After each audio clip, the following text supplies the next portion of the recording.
Hello दोस्तों, market दादा channel में आप लोगों का स्वागत है। आज हम बात करने वाले हैं कुछ गवर्नमेंट स्टॉक्स के बारे में।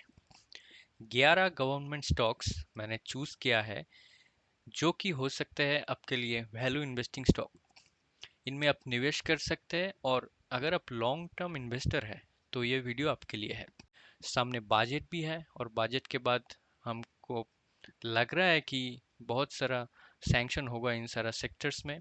और ये गवर्नमेंट स्टॉक्स है और गवर्नमेंट स्टॉक्स कंपैरेटिवली सिक्योर होता है, सेफ होता है अदर प्राइवेट स्टॉक्स के मुकाबले। तो चलिए बात करते हैं क्या है इन 11 स्टॉक्स।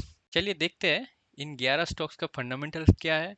और हम टिकट टेप में भी देखेंगे इनके इंट्रिंसिक वैल्यू कितना है, उसके ऊपर चल रहा है कि नीचे चल रहा है, ओवरबॉट जोन में है कि नहीं है। ये सारा हम बात करेंगे इनमें। कोई बाइंग और सेलिंग रिकमेंडेशन नहीं है, ये वीडियो सिर्फ और सिर्फ एजुकेशनल पर्पस के लिए है। चलिए हम देखते हैं कैसा है ये 11 स्टॉक।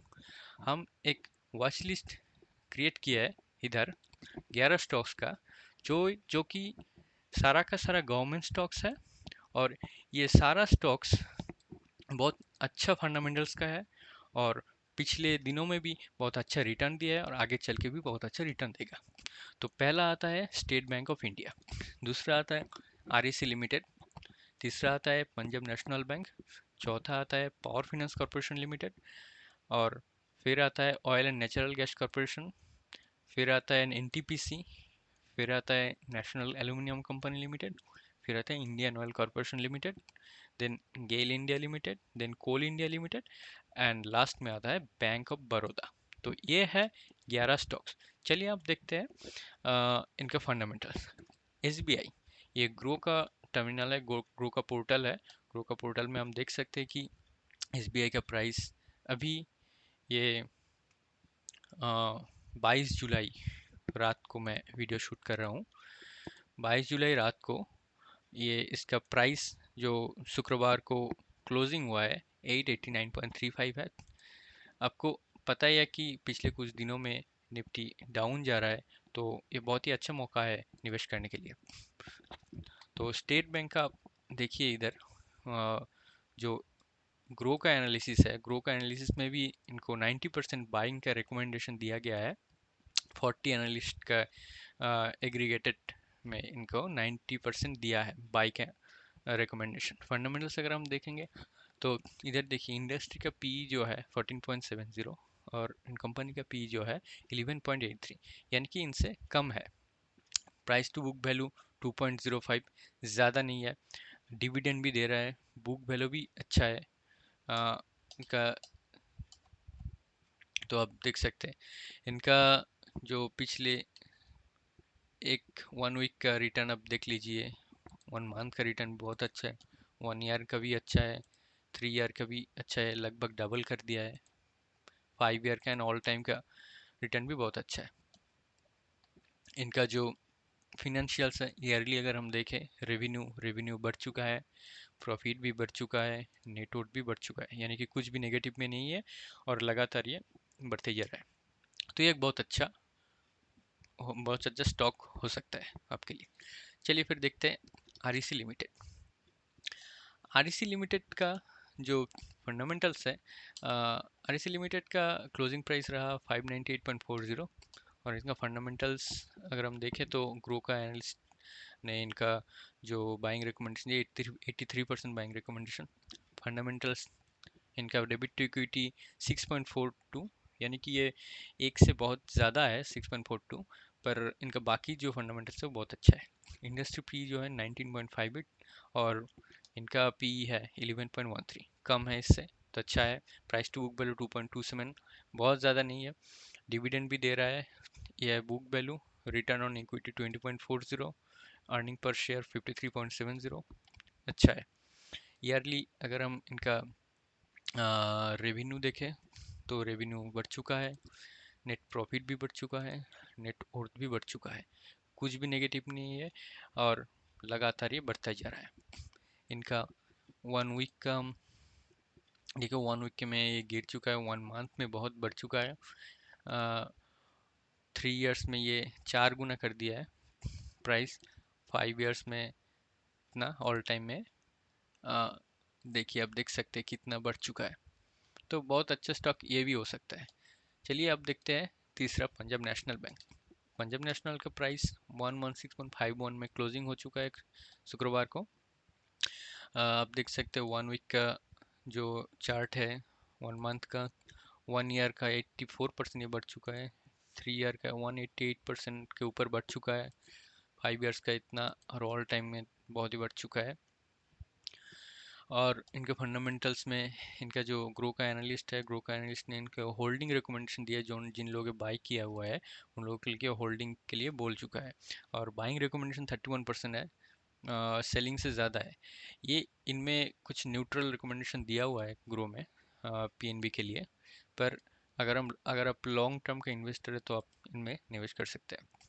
इनका जो फंडामेंटल्स है देखिए, 14.70 इंडस्ट्री का पी है और इनका पी है 14.08, इनसे कम है। प्राइस टू बुक वैल्यू 1.26, ठीक ही है। डिविडेंड भी दे रहा है, book value 92.71, earning per share 8.27, return on equity 8.92%। और इनका जो फिनेंशियल्स है, ईयरली इनका रेवेन्यू बढ़ चुका है, नेट प्रॉफिट भी बढ़ चुका है, नेट वर्थ भी बढ़ चुका है, सारा कुछ पॉजिटिव में है और लगातार ये बढ़ते ही जा रहा है। तो ये भी एक अच्छा स्टॉक आपके लिए हो सकता है, अच्छा गवर्नमेंट स्टॉक, अच्छा वैल्यू इन्वेस्टिंग स्टॉक। अब आते हैं power finance corporation. Power finance corporation का जो क्लोजिंग प्राइस रहा है 533.70। इनका 1 वीक का आप चार्ट देख सकते हैं, 1 मंथ का चार्ट 10% के ऊपर बढ़ चुका है। 1 ईयर का ये लगभग डबल कर दिया है। 3 ईयर का देखिए, 5 ईयर का, ऑल टाइम का। हम आते हैं अभी क्या बोलते हैं ये ग्रो का जो एनालिस्ट का रेटिंग है, 88% बाइंग रिकमेंडेशन दिया हुआ है। फंडामेंटल्स अगर हम देखें तो डेबिट टू इक्विटी रेशियो ये थोड़ा ज़्यादा है, 8.52, लेकिन बाकी जो फंडामेंटल्स है वो बहुत अच्छा है। इंडस्ट्री पी 19.58 है और इनका कंपनी का जो पी है 8.92, बहुत ही कम है इनसे, इंडस्ट्री पी से बहुत कम है। बुक वैल्यू 306, डिविडेंड भी दे रहा है, earning per share 59.88, return on equity 19.54। इनका फंडामेंटल्स अगर हम देखें तो ईयरली रेवेन्यू बढ़ चुका है, नेट प्रॉफिट भी बढ़ चुका है, नेट वर्थ भी बढ़ चुका है, पॉजिटिव में है, और सारा कुछ लगातार बढ़ चुका है। तो ये भी एक अच्छा स्टॉक आपके लिए हो सकता है। अभी हम बात करेंगे ओएनजीसी का। ओएनजीसी का आपको पता ही है कि ये पिछले कुछ दिनों में बहुत अच्छे रिटर्न दिया है एंड 52 वीक्स हाई भी टच किया है ये oil and natural gas corporation ने। 1 वीक का चार्ट अगर अब देखें तो 2% बढ़ चुका है, 1 मंथ का 18% के ऊपर, 1 ईयर का 86% के ऊपर, 3 ईयर्स का 117, लगभग 3 साल में डबल कर दिया है, 5 साल में इतना, और ऑल टाइम का इतना। इनका हम देखें तो ग्रो का रिकमेंडेशन जो है, ग्रो का रिकमेंडेशन 71% बाइंग रिकमेंडेशन दिया हुआ है।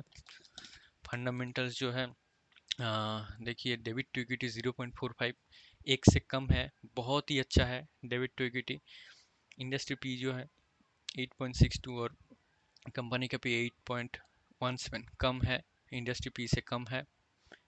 प्राइस टू बुक वैल्यू है 1.19, book value 260.94 and dividend yield 3.83, dividend भी दे रहा है, earning per share 39.13, return on equity 14.60%। तो इनका जो अगर फंडामेंटल फिनेंशियल हम देखें तो ईयरली रेवेन्यू बढ़ चुका है, प्रॉफिट भी बढ़ चुका है, हालांकि 2023 में 2022 से कम है, लेकिन सारा कुछ पॉजिटिव में है और लगभग ठीक ठाक ही है। नेट वर्थ बढ़ चुका है। तो oil and natural gas corporation भी आपके लिए एक बहुत अच्छा स्टॉक बन सकता है। एनटीपीसी अभी हम देख लेते हैं। एनटीपीसी का हम देखिए, क्लोजिंग प्राइस 364.65 शुक्रवार को ये क्लोज हुआ है। 1 डे का चार्ट, 1 वीक का चार्ट अब देख लीजिए, 1 मंथ का चार्ट, 1 ईयर का चार्ट, 3 साल का चार्ट। 3 साल का चार्ट में 207.07% ये बढ़ चुका है, 5 साल का, और ये ऑल टाइम का। अभी देखिए, ग्रो का एनालिस्ट का जो रिकमेंडेशन 94% बाइंग रिकमेंडेशन दिया हुआ है। फंडामेंटल्स जो है, fundamentals debit to equity ratio 1.48 है, ठीक ठाक है। इंडस्ट्री पी जो है 24.72 और कंपनी पी है 16.99, यानी कि इंडस्ट्री पी से कम है। Price to book value 2.20, book value 165.74, dividend भी दे रहा है, earning per share 21.46, return on equity 12.92%। और इनका फिनेंशियल हम देखें तो ईयरली रेवेन्यू बढ़ चुका है, प्रॉफिट भी बढ़ चुका है, नेट वर्थ भी बढ़ चुका है, सारा कुछ पॉजिटिव में है और सारा कुछ लगातार बढ़ता ही जा रहा है। तो ये जो है एनटीपीसी, ये स्टॉक भी आपके लिए बहुत अच्छा स्टॉक बन सकता है लॉन्ग टर्म के लिए। अभी हम आते हैं नेशनल एल्यूमिनियम कॉर्पोरेशन लिमिटेड। इनका जो क्लोजिंग प्राइस रहा 186.33 186.33, और इनका वन डे का चार्ट ये है, 1 वीक का चार्ट ये है, 1 मंथ का चार्ट ये, 1 ईयर का चार्ट अब देखिए, 1 साल में डबल कर दिया है पैसा। 3 साल का चार्ट है, 5 साल का चार्ट ये है, ऑल टाइम के चार्ट ये है। तो देखिए कितना बढ़ चुका है। तो अभी हम देखिए ग्रो का एनालिस्ट ने ये जो रिकमेंडेशन दिया 63% बाइंग रिकमेंडेशन दिया है। फंडामेंटल्स जो है, डेबिट टू इक्विटी रेशियो 0.01 है, बहुत ही कम है एक से, तो ये बहुत अच्छा है। इंडस्ट्री पी है 24.61, और कंपनी का पी जो है 17.19, तो इंडस्ट्री पी से कम है, बहुत ही अच्छा है। Price to book value 2.38, dividend कुछ नहीं दे रहा है अभी, अर्निंग पर शेयर 10.83, और return on equity 11.77, book value 78.34। इनका फिनेंशियल हम देखें तो ईयरली का रेवेन्यू बढ़ चुका है, पॉजिटिव में है, प्रॉफिट भी बढ़ चुका है, थोड़ा ऊपर नीचे है लेकिन सारा कुछ पॉजिटिव में है, और बहुत ही अच्छा अमाउंट है प्रॉफिट का, नेट वर्थ भी बढ़ चुका है। तो ये कंपनी भी एक अच्छा मौका, अच्छा स्टॉक हो सकता है आपके लिए लॉन्ग टर्म के लिए। अभी हम आते हैं IOCL यानी कि इंडियन ऑयल कॉर्पोरेशन लिमिटेड। इनका जो क्लोजिंग प्राइस है 165.49, इनका 1 डे का चार्ट, 1 वीक का चार्ट आप देख सकते हैं, 1 मंथ का चार्ट देख सकते हैं, 1 ईयर का चार्ट 65.82% बढ़ चुका है। यानी कि हम आप देख सकते हैं कि शॉर्ट टर्म में अगर आप निवेश करें तो आपके उतना ज़्यादा प्रॉफिट नहीं होगा, क्योंकि शॉर्ट टर्म में बहुत ऊपर नीचे होता रहता है मार्केट। तो आप देख सकते हो 1 डे का चार्ट ये गिर चुका है, 1 वीक का चार्ट गिर चुका है, क्योंकि निफ्टी पिछले कुछ दिनों में लगातार गिरता ही जा रहा है 2-3 दिनों से। तो ये लॉन्ग टर्म में अब देखिए 1 ईयर में सारा कुछ स्टॉक जितना हम दिखाया अभी तक सभी बढ़ चुका है। यानी कि जितना ही रिकमेंडेशन, जितना ही स्टॉक अगर हम बोल रहे हैं इनमें, जो 11 स्टॉक सभी आपके लिए लॉन्ग टर्म के लिए है। अगर आप 1 साल से ज़्यादा यानी कि 5 साल, 6 साल, 10 साल के लिए निवेश करते हैं तो आपको एक अच्छा खासा प्रॉफिट बन सकते हैं। तो देखिए 1 साल का रिटर्न इनका इंडियन ऑयल कॉर्पोरेशन का इतना है, 3 साल का, 3 साल में डबल से ऊपर कर दिया है, 5 साल में 71.020%, ऑल टाइम में इतना है। इनका जो ग्रो का एनालिस्ट का जो रिकमेंडेशन है 52%, 50% से ज़्यादा ही है, 52% बाइंग रिकमेंडेशन है। फंडामेंटल जो है डेबिट टू इक्विटी 0.71, इनका डेबिट टू इक्विटी 1 से कम है, बहुत अच्छा है। इंडस्ट्री पी जो 21.45, और कंपनी का पी है 5.90, इंडस्ट्री पी से कम है, बहुत अच्छा है। Price to book value 1.32, dividend भी दे रहा है 7.25%, बहुत अच्छा डिविडेंड यील्ड दे रहा है। Book value 125.39, earning per share 28.06, return on equity 22.42%। इनका फिनेंशियल हम देखें तो ईयरली जो है, ईयरली रेवेन्यू बढ़ चुका है, प्रॉफिट भी बढ़ चुका है बहुत, 2024 में बहुत अच्छा दिया है, नेट वर्थ ये भी बढ़ चुका है। तो इंडियन ऑयल कॉर्पोरेशन लिमिटेड ये भी एक अच्छा स्टॉक बन सकता है आपके लिए। अभी हम आते हैं गेल इंडिया लिमिटेड। गेल इंडिया लिमिटेड का जो क्लोजिंग प्राइस है 219.76, इनका हम देखें तो इनका हम डे का चार्ट ये देख सकते हैं आप, 1 वीक का चार्ट ये है, 1 मंथ का चार्ट देखिए, 1 ईयर का चार्ट लगभग डबल कर दिया 95% के ऊपर, 3 ईयर का चार्ट, 5 ईयर का चार्ट, ये ऑल टाइम का चार्ट है। और इनका जो ग्रो का एनालिस्ट का जो रिकमेंडेशन है 67% बाइंग रिकमेंडेशन है। इनका फंडामेंटल हम देखें तो डेबिट इक्विटी रेशियो 0.28, 1 से कम है। इंडस्ट्री पी 20.19, और कंपनी का जो पी है 14.59, यानी कि इंडस्ट्री पी से कम है। प्राइस टू बुक वैल्यू 1.88, बहुत अच्छा है। Book value 117.10, dividend yield, dividend भी दे रहा है 2.50%, earning per share 15.06, return equal to 12.86। तो फंडामेंटल भी बहुत अच्छा है। फिनेंशियल हम देखें तो फिनेंशियल ईयरली रेवेन्यू बढ़ चुका है, प्रॉफिट भी बढ़ चुका है, प्रॉफिट यानी ये ऊपर नीचे है थोड़ा, लेकिन पॉजिटिव में है, और अमाउंट भी अच्छा खासा है, प्रॉफिट लगातार ये करते जा रहा है, नेट वर्थ ये भी बढ़ चुका है। तो ये भी एक अच्छा स्टॉक बन सकता है गेल इंडिया लिमिटेड आपके लिए। और अभी हम बात करते हैं बैंक ऑफ बड़ौदा के। बैंक ऑफ बड़ौदा का क्लोजिंग प्राइस है 250.60। इनका डे का चार्ट आप देख सकते हैं, वीक का चार्ट ये है, 1 मंथ का चार्ट ये है, 1 ईयर का चार्ट ये। 3 ईयर में ये दुगना कर चुके, दुगना से ऊपर कर चुके हैं इनका प्राइस। 5 ईयर का चार्ट ये है, और ऑल टाइम में ये देखिए 2064% से ऊपर ये रिटर्न दे चुका है। इनका देखिए ग्रो का इन्वेस्ट के जो रिकमेंडेशन है ये 74% बाइंग रिकमेंडेशन दिया हुआ है। फंडामेंटल्स देखे तो इंडस्ट्री पी 14.70% और कंपनी के पे 6.90, इंडस्ट्री पी से कम है, बहुत अच्छा है। Price to book value 1.08, dividend भी दे रहा है, book value 231.49, dividend yield 3.04%, earning per share 36.29, return on equity 15.68%। Financial अगर हम देखें तो ईयरली फिनेंशियल जो है, ईयरली फिनेंशियल ये रेवेन्यू बढ़ चुका है, प्रॉफिट भी लगातार ये बढ़ते ही जा रहा है, नेट वर्थ भी बढ़ते जा रहा है। तो बैंक ऑफ बड़ौदा एक बहुत अच्छा मौका हो सकता है आपके लिए निवेश करने के। और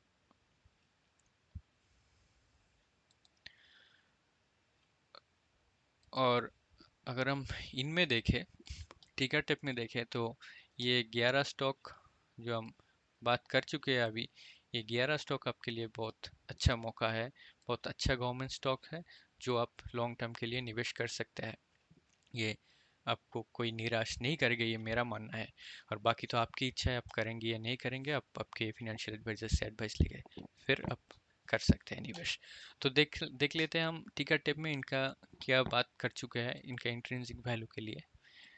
हम स्टेट बैंक ऑफ इंडिया के देख सकते हैं, इनमें देखिए एंट्री पॉइंट जो है गुड लिखा हुआ है, इनका जो current price is less than the intrinsic value, technical भी अच्छा है, good time to consider, stock is not in the overbought zone, ये लिखा हुआ है। यानी कि ये स्टॉक एक वैल्यू इन्वेस्टिंग स्टॉक है, इनका प्राइस जो है इनका इंट्रिंसिक वैल्यू से कम में ट्रेड कर रहा है अभी। तो अभी हम बात करते हैं आरईसी लिमिटेड का।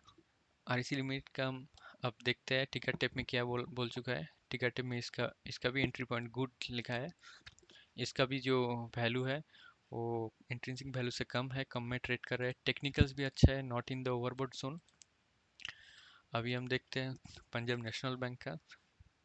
पंजाब नेशनल बैंक का टिकर टेप में जो एनालिसिस दिया है, इनका भी एंट्री पॉइंट गुड लिखा है। इधर देखिए इनका भी वैल्यू जो है इंट्रिंसिक वैल्यू से कम में ट्रेड कर रहा है, और टेक्निकल में भी ये बोल चुका है कि not in the overbought zone. अभी देखते हैं power finance corporation. Power finance corporation भी टिकट टेप में जो बोल चुका है, एंट्री पॉइंट को गुड बोल चुका है, ये भी इंट्रिंसिक वैल्यू से कम में ट्रेड कर रहा है, और टेक्निकल भी इनका अच्छा है, not in the overbought zone. अब देखिए oil and natural gas corporation यानी कि ओएनजीसी, ओएनजीसी का जो टिकट टेप का जो एनालिसिस है इनमें बोल चुका है, एंट्री पॉइंट गुड दिया है, ये भी इनका जो वैल्यू है ओएनजीसी का वैल्यू भी इनका इंट्रिंसिक वैल्यू से कम में ये ट्रेड कर रहा है, टेक्निकल्स भी अच्छा है, टेक्निकल्स में बोल चुका है कि ये stock not in the overbought zone. अभी एनटीपीसी का भी आप देख सकते हैं, ये सारा कुछ मैंने देख चुका है, और मैंने देख के ढूंढ के मैंने शॉर्ट लिस्ट किया है कौन सा स्टॉक्स इंट्रिंसिक वैल्यू से कम है, कौन सा स्टॉक्स का फंडामेंटल्स अच्छा है, कौन सा स्टॉक्स, ये सारा गवर्नमेंट स्टॉक है कि नहीं, ये सारा कुछ गवर्नमेंट स्टॉक है, ये सारा इंट्रिंसिक वैल्यू से कम में ट्रेड कर रहा है, इनका सारा जो फंडामेंटल्स है बहुत अच्छा है। तो मैंने ये 11 स्टॉक ऐसे ही शॉर्ट लिस्ट किया है। और इसका भी देखिए, इसका भी एंट्री पॉइंट का एवरेज बोल चुका है, इनका वैल्यू इंट्रिंसिक वैल्यू से थोड़ा ऊपर में है, लेकिन इनका टेक्निकल बहुत अच्छा है, good time to consider, not in the overbought zone बोल चुका है ये एनटीपीसी का। तो अभी हम देखते हैं नेशनल एल्यूमिनियम कंपनी लिमिटेड यानी कि नाल्को। नाल्को में आप देख सकते हैं इनका जो एंट्री पॉइंट है ये भी गुड बोल चुका है, इनका भी वैल्यू जो price stock value intrinsic value से कम में ट्रेड कर रहा है, टेक्निकल भी अच्छा है, not in the overbought zone. अभी हम देखते हैं इंडियन ऑयल कॉरपोरेशन यानी कि आईओसीएल। आईओसीएल का जो टिकर टेप का एनालिसिस वो भी सेम है, entry point good, intrinsic value से कम में ट्रेड कर रहा है, टेक्निकल में भी ये not in the overbought zone है। अभी देखते हैं GAIL, gas authority of India limited. इनका जो है, इनका भी एंट्री पॉइंट गुड है, अच्छा है। इनका भी करंट प्राइस इंट्रिंसिक वैल्यू से कम में ट्रेड कर रहा है और ये भी not in the overbought zone है। अभी देखते हैं कोल इंडिया लिमिटेड। कोल इंडिया लिमिटेड का जो प्राइस है वो भी, इसका जो एंट्री पॉइंट है कोल इंडिया लिमिटेड, ये इसका एंट्री पॉइंट भी अच्छा है, गुड लिखा है। इनका जो फंडामेंटल्स जो है, ये करंट प्राइस जो है वो इंट्रिंसिक वैल्यू से कम में ट्रेड कर रहा है। टेक्निकल भी अच्छा है, not in the overbought zone. और अभी आते हैं bank of Baroda. Bank of Baroda में जो बोल चुका है ये भी सेम है, एंट्री पॉइंट गुड है, फंडामेंटल्स भी अच्छा है, current price is less than the intrinsic value, technicals भी good. Time to consider, stock is not in the overbought zone. तो ये सारा जो 11 स्टॉक मैंने आपको बोला है, ये सारा देख के ढूंढ ढूंढ के मैं इकट्ठा किया है। यानी कि आप अभी बहुत जो स्टॉक्स है हाइप में चल रहा है वो ठीक है, वो सब बहुत अच्छा प्रॉफिट देगा। जैसे कि भारत इलेक्ट्रिक लिमिटेड, मैजिक आउटडॉक, डिफेंस का स्टॉक वगैरह वगैरह, इंडियन रेलवे फाइनेंस कॉर्पोरेशन वगैरह वगैरह, बहुत सारा स्टॉक बहुत हाइप में है, सब लोग बाई करते जा रहा है, खरीदते जा रहा है। अगर आप उनका फंडामेंटल्स देखें तो बहुत ओवर बॉट हो चुका है, ओवर प्राइस्ड हो चुका है, उनका गिरने का संभावना बहुत ही ज़्यादा है। अगर आप लॉन्ग टर्म के इन्वेस्टर है तो आपको सबसे पहले ध्यान देना चाहिए वैल्यू इन्वेस्टिंग में। यानी कि जो सारा स्टॉक उनका इंट्रिंसिक वैल्यू से कम में ट्रेड कर रहा है और जिनका फंडामेंटल्स अच्छा है, उन स्टॉक में आपको निवेश करना चाहिए लॉन्ग टर्म के लिए। बाकी सब स्टॉक में आप देख के शॉर्ट टर्म के लिए आप कर सकते हैं, आपको आता है तो आप कर सकते हैं। लेकिन ये सब स्टॉक जो मैंने ढूंढ के निकल चुका हूँ, ढूंढ के निकाला है, उन सारा स्टॉक बहुत ही सेफ है आपके लॉन्ग टर्म की इन्वेस्टमेंट के लिए, ये मेरा मानना है। तो ये 11 स्टॉक आपको पता चल चुका है। सामने बहुत सारा इवेंट्स है, बजट है और बहुत सारा इवेंट्स है।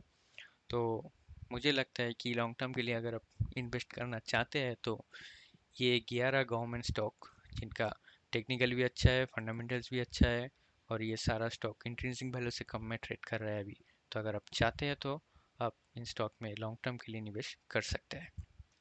तो वही एक बात जो मैं बार बार कहता हूँ और एक बार भी आप लोगों को बोलना चाहता हूँ, आपको आपका जो फिनेंशियल एडवाइज़र है उनके एडवाइस लेके फिर ही आप निवेश कीजिए। थैंक यू दोस्तों, अगर आपको ये वीडियो अच्छा लगा तो इन वीडियो को लाइक करें, शेयर करें और सब्सक्राइब कर दीजिए मेरा चैनल। थैंक यू दोस्तों।